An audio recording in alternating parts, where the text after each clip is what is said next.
नमस्ते मित्रों, मैं डॉक्टर लक्ष्मी भट्ट। मैं हिंदी और संस्कृत के विषय में बात करने वाली हूँ आज। जैसे कि आपको पता है कि ये सितंबर का महीना चल रहा है और अब सितंबर के महीने में हिंदी को लेकर लोगों में बहुत बातें होती हैं। हिंदी के विषय में हिंदी को आगे कैसे बढ़ाया जाए, हिंदी भाषा जो हमारी मातृभाषा है उसको हम आगे तक कैसे इसको ज़िंदा रख सकते हैं। मतलब लोग आजकल ना ये सोचते हैं कि इंग्लिश पढ़ेंगे, इंग्लिश बोलने वाले ज़्यादा हैं। तो अब केवल जो ये सितंबर का महीना आता है, थोड़ा-सा हिंदी के लिए लोगों के मन में जागरूकता पैदा होने लगती है और हिंदी के विषय में आप सुनेंगे भाषण, कई तरह के हिंदी की कविताएँ पढ़नी शुरू हो जाएँगी, हिंदी पखवाड़े चलना शुरू हो जाएँगे और पूरे महीने भर एक हिंदी का सप्ताह मनाया जाएगा।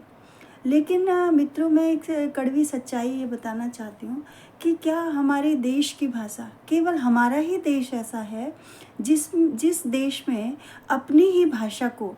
एक उत्सव के रूप में, एक मतलब एक फेस्टिवल के रूप में या फिर एक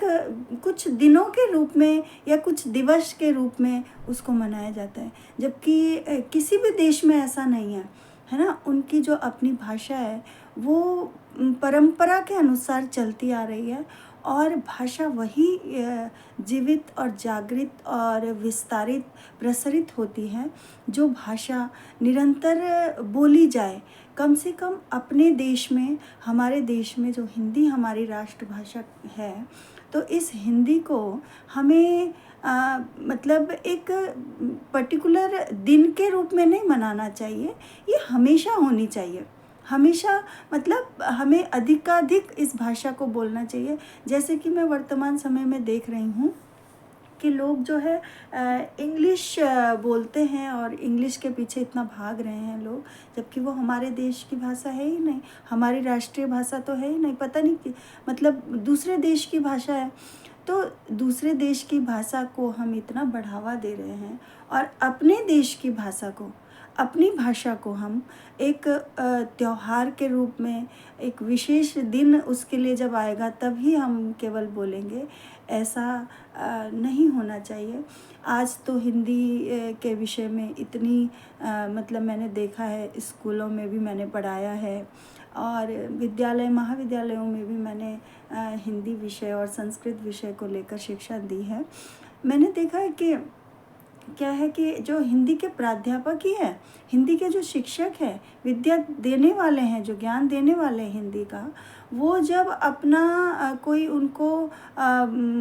प्रस्तावना देनी होती है कहीं पर या कहीं पर अपना कुछ विस्तृत वर्णन करना होता है तो इंग्लिश में करते हैं। उनको मैंने देखा है, हिंदी के खुद अध्यापकों को मैंने इंग्लिश में अपने विषय के रूप में भी यदि उन्हें कुछ बोलना हो तो मैंने कई संस्थानों में, कई अच्छी जगह पर ऐसे देखा है कि वो अपनी हिंदी के विषय में जो उनको व्याख्या देनी है उसको संस्कृत में उसको इंग्लिश में प्रेजेंट कर रहे हैं। तो मुझे बड़ा अफ़सोस होता है, मुझे बड़ा दुख होता है इस बात का कि जिसके माध्यम से आप रोज़गार पाए हुए हैं, जिसके माध्यम से आपको एक नौकरी मिली है, कम से कम क्यों बोल रहे हैं? क्योंकि वहाँ पर इंग्लिश वातावरण है, इंग्लिश मीडियम के स्कूल हैं, जैसे कि इंग्लिश मीडियम के बच्चे वहाँ पढ़ रहे हैं, लेकिन एक जो उनका हिंदी का शिक्षक है वो भी उस इंग्लिश वातावरण से इतना प्रभावित है कि वो अपनी हिंदी को भी इंग्लिश के माध्यम से वहाँ पर प्रस्तुत कर रहा है। तो मुझे बड़ा दुख होता है ऐसे देख के। दूसरा क्या देखा है मैंने कि मतलब और जो बच्चे होते हैं, पढ़ने वाले जो बच्चे होते हैं, वो अपने शिक्षक को, अपने टीचर को एक आदर्श के रूप में देखते हैं। चाहे उनके लिए वो हिंदी का शिक्षक हो, चाहे उनके लिए वो इंग्लिश का शिक्षक हो, चाहे उनके लिए गणित का शिक्षक हो, वो मतलब जो छोटे छोटे बच्चे होते हैं उनके लिए उनका एक टीचर जो है एक आदर्श बन जाता है है ना? मतलब वो उसको सही समझते हैं, चाहे उनका शिक्षक उन्हें हिंदी विषय पढ़ा रहा है, इंग्लिश में पढ़ा रहा है, तो वो भी वैसे ही बोलेंगे, वो भी कहीं जाकर। तो मेरा कहने का मतलब ये है कि कम से कम एक आदर्श के रूप में बच्चे जो आपसे सीखते हैं, बच्चों ने जो आपसे लेना है, बच्चों ने आपको एक आदर्श बनाया है, तो उनके सामने उनके भविष्य को ध्यान में रखते हुए कम से कम हिंदी के शिक्षकों को हिंदी माध्यम से हर जगह उपस्थित रहना चाहिए। और मैंने ये देखा, मेरा मतलब बच्चे जो होते हैं ना, कि मेरा भी एक छोटा बेटा, मतलब जब वो छोटा था, नर्सरी क्लास में और फर्स्ट क्लास में पढ़ रहा था, तो उसकी जो टीचर थी हिंदी की, वो हिंदी पढ़ा रही थी उसे, और एक शब्द एक बार वो कुछ गलत बोल रही थी। तो मैंने फिर जब उसकी क्लास ख़त्म हो गई, ऑनलाइन क्लास की बात कर रही हूँ मैं, जब उसकी क्लास ख़त्म हो गई तो मैंने अपने बच्चे से कहा, मैंने कहा बेटा ये ऐसे नहीं, ये इसका शुद्ध शब्द जो है ये होना चाहिए। तो उसके वो बोलता है, बच्चा बोलता है, नहीं आप नहीं बताएंगे, मेरी तो मैडम ने ऐसे बताया तो मैं ऐसे ही पढ़ूंगा, और वो गलत पढ़ रहा था। तो मैं इस चीज़ को कैसे बर्दाश्त करती, क्योंकि मैं हिंदी और संस्कृत की शुरू से अध्यापिका रही हूँ, मैंने बहुत बच्चों को पढ़ाया भी है ना। तो मैं तो उस चीज़ की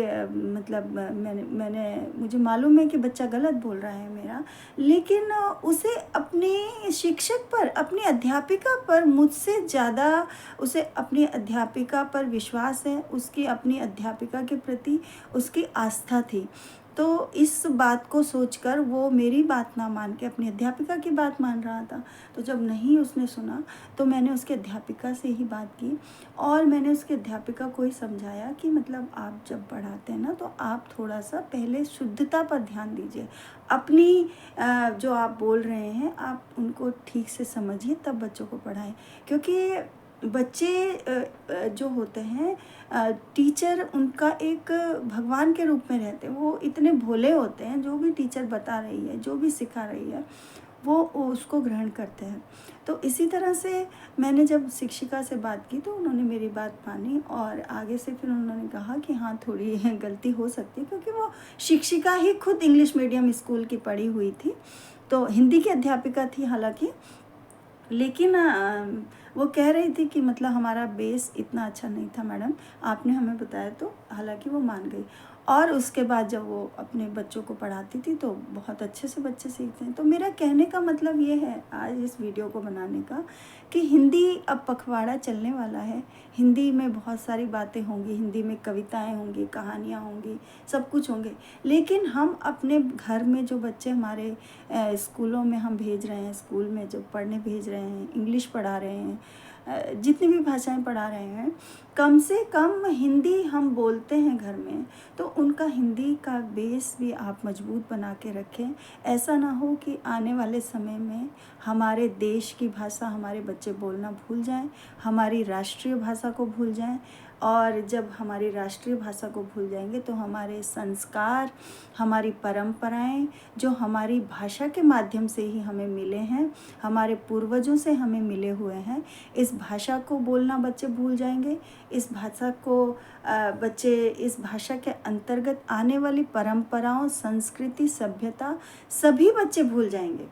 तो मेरा सभी से ये आग्रह है कि केवल इस हिंदी दिवस को और हिंदी पखवाड़े को हिंदी का दिन न मान करके, बल्कि इसे अपने ऊपर एक दायित्व समझना चाहिए कि हमारे देश की भाषा है, हमारे राष्ट्र की भाषा है, हमारी भाषा है, हमारी मातृभाषा है। जितना कंफर्टेबल, जितना सुविधाजनक हम अपनी इस भाषा को बोलने में सुरक्षित और सावधानी और सरलता महसूस करते हैं, इस सरलता को हम अपने बच्चों तक भी कायम रखेंगे। तो मेरी इस वीडियो को बनाने का यही उद्देश्य था। मुझे आशा है कि आप लोग सब मेरी बात को समझ गए होंगे, और इसको आगे आप समझने का प्रयास भी करेंगे, और इस पर ध्यान देने का प्रयास भी करेंगे।